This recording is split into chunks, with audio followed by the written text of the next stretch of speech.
கிரியை எல்லாத்தையும் ஒன்றாய் கொண்டு வருகிறார் பாருங்க. எபேசியர் 2:8-10 கிருபையினாலே விசுவாசத்தை கொண்டு ரட்சிக்கப்பட்டீர்கள், இது உங்களால் உண்டானது அல்ல, இது தேவனுடைய. எவ்வளவு தெளிவா சொல்ற பாருங்க. கிருபையினாலே விசுவாசத்தை கொண்டு, எல்லாம் சொல்லுங்க, கிருபையினாலே விசுவாசத்தை கொண்டு ரட்சிக்கப்பட்டீர்கள், இது உங்களால் உண்டானதல்லன்றார், இது தேவனுடைய ஈவு. எல்லாம் சொல்லுங்க, தேவனுடைய ஈவு. ரட்சிப்பு தேவனுடைய ஈவு. அப்புறம் 9ஆம் வசனம் பாருங்க, இன்னும் அழுத்தி சொல்றாரு, ஒருவரும் பெருமை பாராட்டாதபடிக்கு இது கிரியைகளினால் உண்டானது அல்ல. எந்த மனுஷனும் வாயத்தரன்னு சொல்ல முடியாது பரலோகம் போற போதோ நான் செஞ்ச கிரியையினாலதான். ஒவ்வொரு வாயும் எந்த வாயும் அப்படி பேச முடியாது.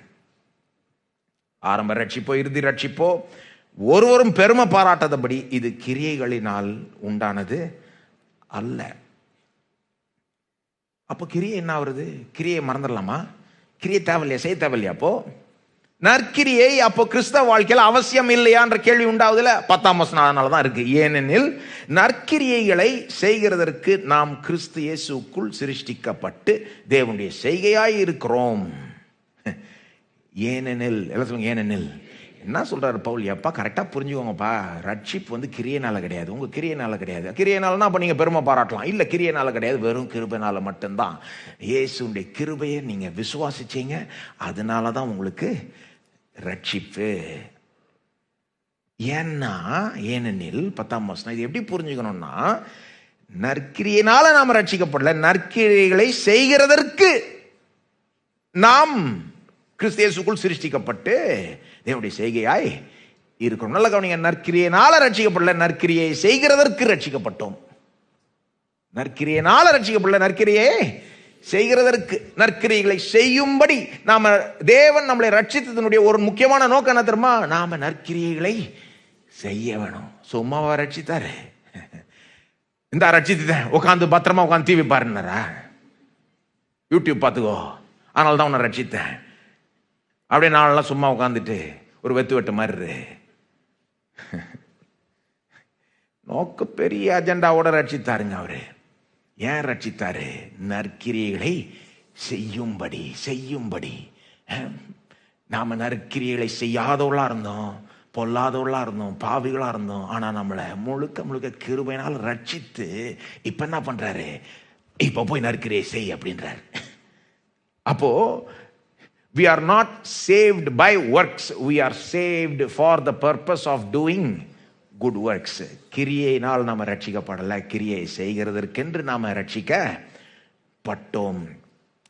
தீத்து 2ஆம் அதிகாரம் பாருங்க.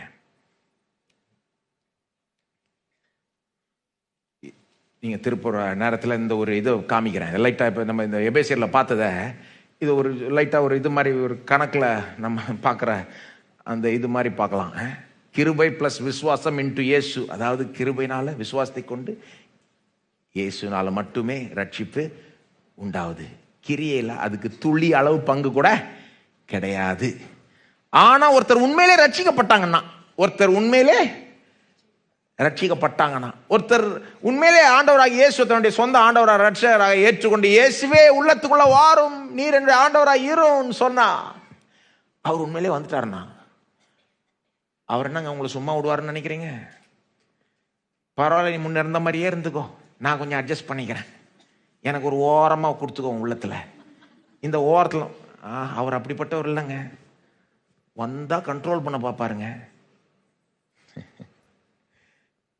ரொம்ப ஜென்டலா பண்ணுவார், ஆனா கொஞ்சம் கொஞ்சமா அநேக நேரத்தில். ஏன்னா சிலர் உடனே இடம் கொடுக்க மாட்டாங்க, படிப்படியாய் ஆளை மாத்திக்கிட்டே இருக்கிற வேலையில் இறங்குவார். இருப்பாரா இல்லைங்க?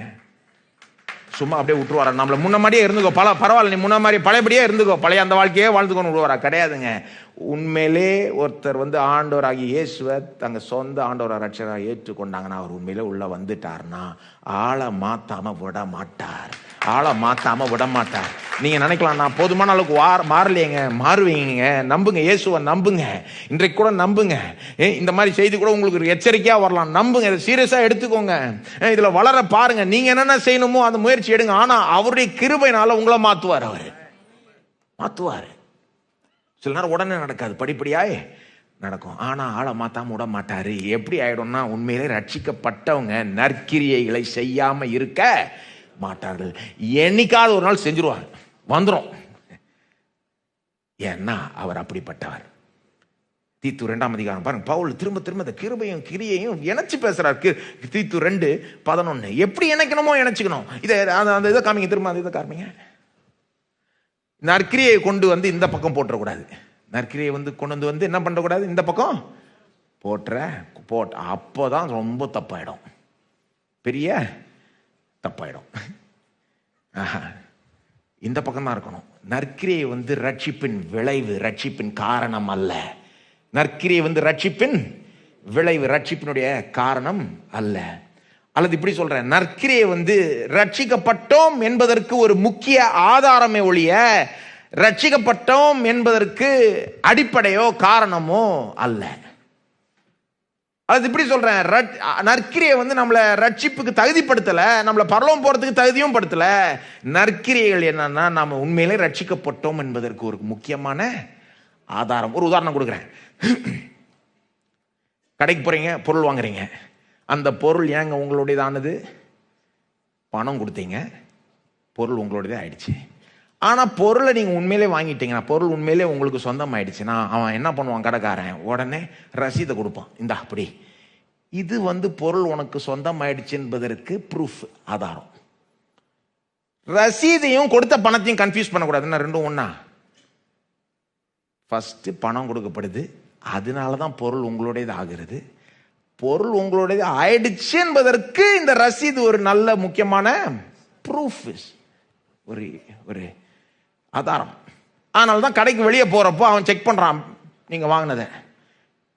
அவனா சொல்றான், நீங்க வாங்கிட்டீங்கன்னா இது உண்மையிலே உங்களுக்கு சொந்தம்னா அப்போ ரசீது எங்க? ரசீது என்ன காண்பிக்குது? என்னோடது தான் இது, நான் திருடிட்டு போலன்றத காண்பிக்குது இல்லையா? உண்மையிலே இது எனக்கு சொந்தம் என்பதை.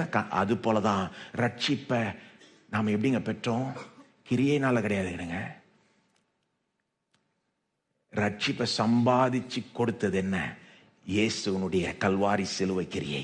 நம்முடைய கிரியை கிடையாது. இயேசு நமக்காக பர்ஃபெக்டா வாழ்ந்து பாடுபட்டு மரித்து ஒவ்வொரு சொட்டு சிந்தின அந்த ரத்தம், அவர் நமக்காக உயிரே கொடுத்தாரு பாருங்க சிலுவையில். அதுதான் நமக்காக செலுத்தப்பட்ட விலை, நம்ம ரட்சிப்புக்காக செலுத்தப்பட்ட விலை. முற்றிலும் அதுதான் நமக்கு ரட்சிப்பை சம்பாதித்து கொடுத்தது. ஆனா உண்மையிலே அந்த ரட்சிப்பு நமக்கு வந்துருச்சுன்னா, உண்மையிலே இயேசு நமக்குள்ள வந்துட்டார்னா, அதற்கு ஒரு முக்கியமான ஆதாரம் என்னது? ரசீத மாதிரி நற்கிரியை. ரசீதை தொலைச்சிட்டான்லாம், ஆனா இது தொலைக்கிற மாதிரி ரசீது இல்லை. இது அவரே உள்ள உண்டாக்கிறார்.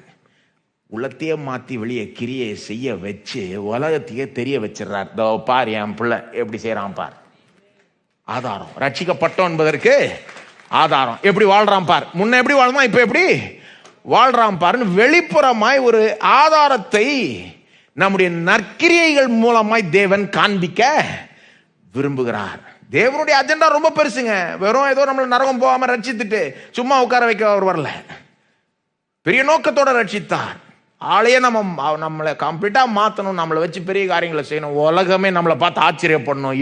எப்படி வாழ்றான், முன்ன இப்படி வாழ்ந்தான், எப்படி இப்படி வாழ்றான், ஆச்சரியப்பட்டு நிக்கணும். இதோ பாரு ஏன் நான் மாத்தின பிள்ளை அப்படின்னு இவர் சொல்ல முடியணும் இல்லையா?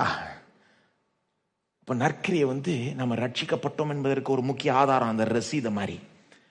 ஆனா நமக்காக செலுத்தப்பட்ட விலை என்னது? கிருபை. இயேசுனுடைய கல்வாரி சிலுவை கிரியை, நம்முடைய கிரியை கிடையாது. போட்டு ரெண்டுத்தையும் கன்ஃபியூஸ் பண்ணிக்கூடாது. எப்படி அதை புரிஞ்சுக்கணுமோ அதை புரிஞ்சுக்கிட்டு கரெக்டாக வச்சுக்கணும். பாருங்க, கடைசி நாளில் சிலருக்கு கேள்வி உண்டா?